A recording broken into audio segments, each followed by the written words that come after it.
I recognized one of the dealers real well that was making some of these comments. So I reached out to him. And I'd like to get your sense about what I shared with him or the direction I gave him. Let me know what you think. He went through basically these things that we're discussing, and I said, look, do you belong to any one of the independent dealer groups? And he said, no, I don't. Then why don't you join one? I said, what's the benefit for me? I said, the benefit is we've attended many of these meetings, and dealers are talking to each other about what they're experiencing. So you go in a room with another 30 dealers sitting there, some cases 40 and even more, and they share with each other what they've experienced, just like you're sharing with our audience. Do you think that was good advice? I think that was outstanding advice. Frank, and I think one of the things that I've shared, I've talked about with other people. I've been in the Copier Dealers Association since 1985, so 40 years.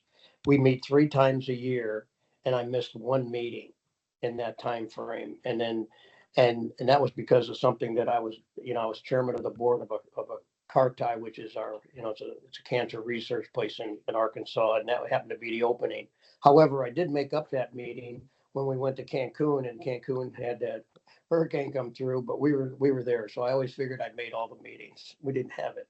So the reason I'm going with that is every meeting, I got something out of it. Every meeting, you learn things, you talk about stuff, and it also gives you that ability to be able to, when you have an issue, you can call somebody, whether I'm calling Bill Frazier, Chip Kronk, Steve Jacobs. I mean, I can go on and on about all the people, even back when Paul Shields and Liosi and all them, everybody always had a plan. So if you're not in one of those groups, you're kidding yourself. And then also sharing financials, when you could look at it and say, why is that person where they're at? And you could ask the right questions.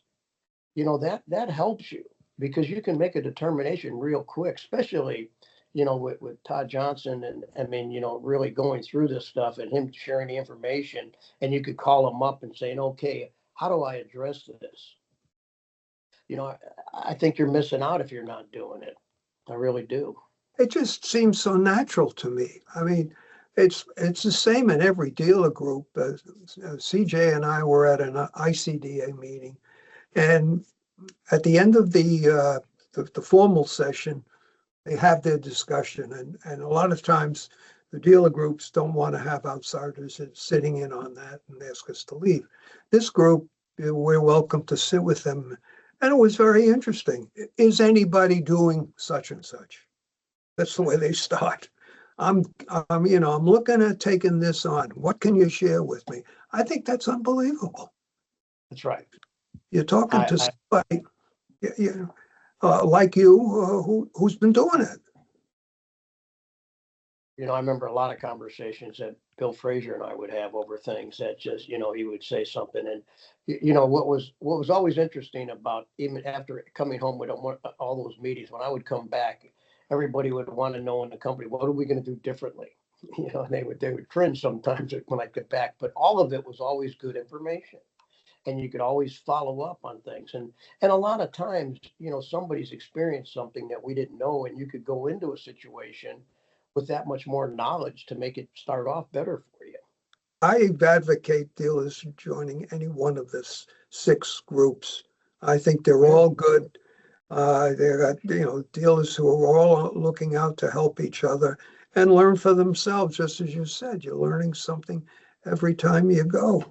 But I can say I'm the true veteran of the dealer group because Paul Shields invited me for the first time in 1982. And I've been going to those meetings ever since. And I have to share with our audience, I'm sure there's a very few that knew Paul like we did. And he calls me up and he says, Frank, yeah. He said, I want to invite you to speak to the guys. I said, anything in particular? Well, we wrote this in your live wire. I think maybe you come in and you cover this. It would be pretty interesting. And don't give me any bullshit about a fee. Well, pay your expenses and enjoy the meeting.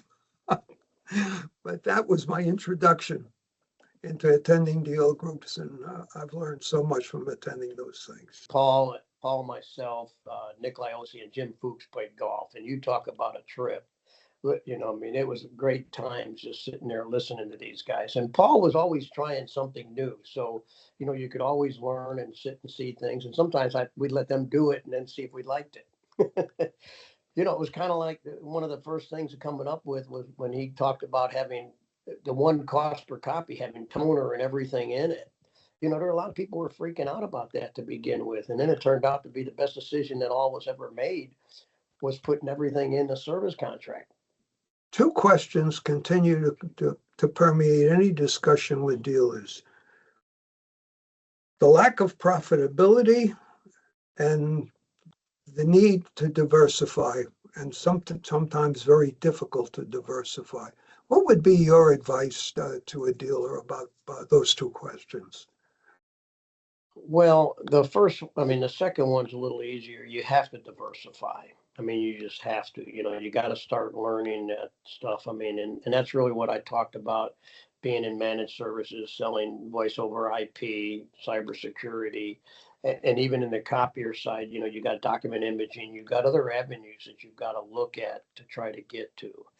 The profitability side is, you know, you should always, and that's what the value about having the model, as you know, I mean, when Tom Johnson came up with that, you know, you look at that and you got to try to stay into those areas and make it the best you can. And also part of it is, you know, it's working, you know, I always called our manufacturers partners.